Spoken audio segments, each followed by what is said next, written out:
with. I do a lot of work emotionally, a dizzying amount, and I'm not bragging. I'm just saying that I'm very cerebral that way. I care a lot about research and understanding. I'm always reading, listening, and ingesting stuff. I said that when we began the show almost a year ago. I'm a nerd. Leave all the research to me. I'm totally fine doing it. Well, nothing has changed. In fact, it's probably intensified over the last year, especially in my efforts to make sure that I'm bringing you guys positive, uplifting, healthy, thought-provoking content. That doesn't just come. It's something that I think about, and I pray about, and I do automatic writing about, and I meditate about. I spend a lot of time figuring out how to be balanced, because I find that I'm so much more productive when I'm in touch with myself and grounded, like Oprah says. And I have my own things that uplift my spiritual energy, and I have people that I listen to, and I seek out astrologers, and I do all kinds of things. But those are my practices, and not everybody's practices are the same. I have an aunt who's deeply spiritually religious, and when I say religious, and that's what I mean, she loves the ritual of church. She's Catholic, and she loves the rosary beads, and she loves going, and she loves kneeling, she loves confession, and in that way she's grounded. Who am I to judge her way of connecting? Because it doesn't necessarily match mine, and who is she to judge mine because it doesn't match hers? She doesn't get what I do to my family. I'm kind of a strange person. I'm very much like no one in my family. You hear of people that come from generations of readers and psychics and things like that. That's not what I am. I don't know. This is some past life stuff, I would assume, for me.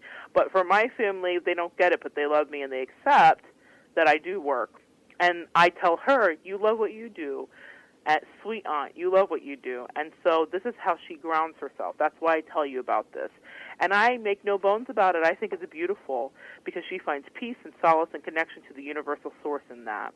And for someone else that's Buddhist, it will be another thing. Or someone else that's a Muslim, it's another thing. The important thing, which brings us right back to the beginning of the Tao, what is your natural order? And that's what Oprah recommends, is knowing what your natural order is and tapping into a way to uplift your spiritual energy and feed and nourish yourself. She has a show called Super Soul Sunday, so for those of you that, if Oprah's your jam, you could tune in. For some people, Oprah's not their jam, so they're not going to tune into that. But there are so many thought leaders in the world that are raising vibrations, and you can find them everywhere. We are in the information age. What a blessed time to be alive. At the literal Google, you can find whatever ideology, whatever idea, whatever spiritual practice that you'd like to learn about at your fingertips. So I suggest you know what that is for you, because it will help you. It will be the rudder that guides you through life, okay? Number 6, Oprah says we all want to be heard and pay attention and have someone validate us and have someone pay attention to us. She advises to listen fully to others as you would have them listen to you. It sounds like some golden rule stuff there. Do unto others as you would have them do unto you. But this one changed my life, and it changed the way I do my readings. It changed the way that I'm a friend. It changed the way that I am a debater. I remember being in semantics and logic in school, and even listening to Oprah then was changing the way that I would enter into a debate with my peers in the classroom, because I was listening to their arguments. I was listening to their reasoning, and I listen. And this causes good things in my life, like people coming up to me in the grocery store and telling me their life story. As a lot of energy workers will talk about, that's a phenomenon that happens. People just gravitate to you because they know that you're doing work, and they want to be around that. But I also make people feel heard. I really listen. Even if I disagree vehemently, I listen, because I never know what I'm going to learn. And I'm excited about learning, and I'm excited about that exchange. That's my natural inclination. For everybody, that doesn't come naturally, but it doesn't mean that it's not a skill set that you can't develop. When you're having an argument with someone, guys, what they're wanting is for you to listen to them. They want you to validate their point, even if you don't agree. Yes, I understand why you don't want to put the cup over here and you want it to the left and not the right. You may think it's ridiculous because there's a leak and you have the cup there for a reason. But they want to know that you get why they're saying that. You can make an enemy a friend, or a foe an acquaintance, if you really listen. One of the best lessons she ever taught me is number 6. and it's changed the way that I carry myself, period, in the world. And I get feedback from people, from my clients, from friends that are like, this is a great reading, and it's the best reading I've ever had. I'm not doing anything magical. What I do is I make them feel heard. Sometimes we're so busy giving information and our perspective and what we want you to know that we're not truly listening. One of my favorite quotes is by Maya Angelou, and it talks about people will forget what you said or what you did, but they will never forget how you made them feel. If you make them feel heard, you have gained someone that will respect you and will come back and will feel like you really care about what's going on in their life. It's a magic trick that's not so magic. So listen. And remember that sometimes in those moments when you're frustrated and sad in an argument, what you want is to be heard. So give someone else what you want and watch it come pouring back in that circular motion Oprah talked about in regarding to the laws of physics. For every action there is an equal and opposite reaction. It will come back to you. Someone will listen to you. Truly listen. Number 7, pay attention to your life because your life is your greatest teacher. Oprah has these classes called Master Class, where she has people of all walks of life, from comedians to actors to singers to musicians and great people, authors, Bill Gates. I can't think of all the people, but she has them come on and do essentially the Dao of them, the way of them, how they went through their life to get to where they are and what lessons they learned. Fantastic if you ever get a chance to watch it. There are some that you will resonate with, and those are the people that have lessons similar to your life. But paying attention to your life is what caused her to create that show, she says, because your life is your greatest teacher. And she says something like that at the intro of this show. Everything that's happening to you every day, your joys, your worries, your fears, everything that is happening inside of you is trying to take you home to yourself. I love that. It's trying to take you home to yourself. And when you're at home with yourself, you are solidly there connected to whatever you're anchored to. And then, it is only then that you're at your best. You have to be at home with yourself. This was such a great lesson for me as I was doing readings for many years, working parties and charities and different events.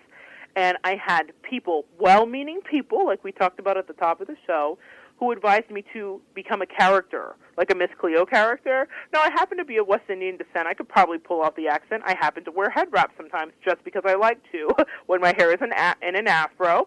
So there are parts of me that are the caricature because it's part of my culture, and that's what she was doing, was borrowing from the culture to create a caricature. However, that is not who I am all day.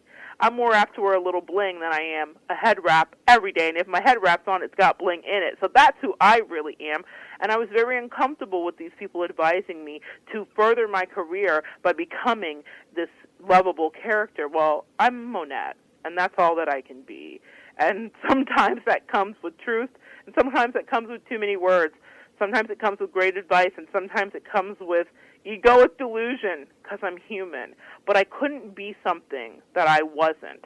And I think that this is so important to be home with yourself because whatever your platform is, like our friend that had the car wash, he couldn't be a banker.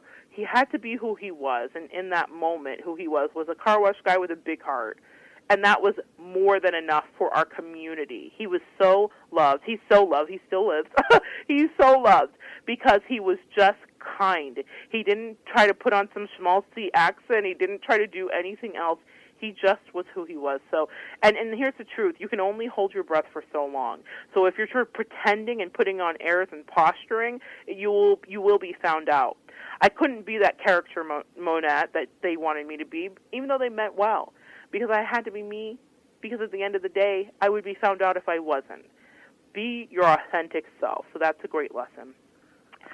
Oprah also suggests that you bring little pieces of light into people's life. She said that she realized this about herself. She identifies that she's there to raise the level of consciousness in the world. And I like this about her. She's so right. Oprah's an Aquarius. An Aquarius is all about humanity, groups, the greater good. They're very outwardly focused. So that energy rings very true to her sun astrology sign of Aquarius. So I ask you, what are you here to do? So I speak to clients every day who ask me, do you know what my calling is? And I always tell them that no matter where you are responsible for the energy that you bring into the room. And this is something that Oprah said to me for many years, not directly to me, but through my TV, y'all, okay? So you are responsible for the energy that you bring in the room. I personally speak with doctors, I speak with millionaires, I speak with phlebotomists, I speak with garbage men, I speak with pilots, and they each ask me almost every single day if they're living in their purpose. And so I think that's really powerful.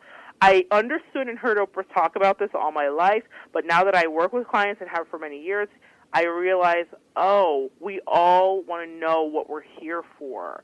She said it, I heard the shows, I read the books, but now I hear it in the voices of the people that I work with. And what I want you to know is that whether you're in your calling, there are jobs and there are callings, and I could do a whole show on that, but here's what's happening. You have a platform wherever you are. If you are a pilot, you can affect people. We've seen those viral clips where a pilot maybe sings a song, or a pilot says a kind word, or a pilot calms down a plane of fearful people. They don't always have to make that choice. They could just do their job, A to B to C, and get you there, and the end. But when they infuse their energy and personality into a flight where you might need calming, or you might need a little smile, or you might want to laugh because their singing is great, or applaud them, that's when they're living in their truth and they're living in their calling. It doesn't matter what their job is. Your calling is to raise the vibration and bring little pieces of light to the world. That's everyone's calling. So it doesn't matter where you are. You have a smile to offer. You have warmth to offer. You have a perspective to offer. You have a lesson to offer. And you can do that from your desk in your cubicle. I've done it. And it's not because I've done it. I've seen other people do it. So never underestimate that we all make an impact in the world. Number 9 goes back to where we started, but she hit on this again, and I thought it was for a reason. Know when you're no longer in a place that you belong.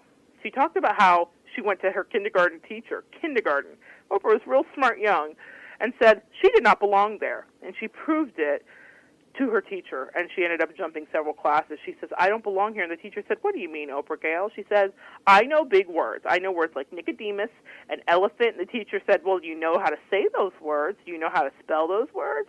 And so she wrote down a list of all of the biggest words that she knew. The teacher did not believe that she didn't have help because she didn't watch her write it. She bought it in. And so the next day they took her into the principal's office and they said, Oprah Gail, you write down all those words that you have on this list without looking. And she did it, and they moved her out of the grade. Know when you no longer belong in a place. She listened to her instincts, and she was her own advocate, which is a huge thing. So when you're in a place that no longer fits your energy, be bold and make your shift. We often get complacent. I worked in corporate America for years. I hated the job. I hated the energy of the management. I hated so many things. And I realized that what I was doing was staying for the illusion of safety and security instead of doing what I'm doing today, which is living my best life. And I mean that. Working in a field that I love, with a schedule that I make. I cannot say enough gratitude-filled words about the shift that happened. But I had to be very uncomfortable to make that shift. It was created from contrast. Trust me, it wasn't all lollipops like, oh, go be a reader now, I'm a wonderful person. It wasn't that at all. It was very uncomfortable because I was fearfully hanging on to a thing, and I knew I didn't need to be there anymore, and I knew that I was evolving, and I knew that it was time to move on, and I didn't want to let it go. Don't be me. Know when it's time. Be Oprah. If you can, embody some of these principles and be bold and say, I don't belong here anymore, and take your life in your hands, because it's so much easier that way, guys, with the wind at your back, instead of you gripping, white-knuckling for dear life to hang on to something that no longer fits you. That's a fantastic lesson. She says, know that there is a supreme moment of destiny that awaits you. I love this. 25 years into the Oprah show, Oprah knew she was done. She knew she was done 20 years in. She hung on, thought, white knuckles, I won't let go. But she knew she had to move on. But Oprah understood that in our culture, we value fame and the cachet that comes with it, she says. She also understood that her show was just a foundation. And to be heard, she had to have the fame. So the real question was, to her, when you have the fame, what are you going to do with it? And we see what she's done with it to a great extent. Not all perfect, but certainly pushing our collective consciousness forward. Oprah is a great mother in so many ways. Though she chose not to have kids, she still mothered so many of us. So she asks you, how are you going to use what you have to further the agenda of growth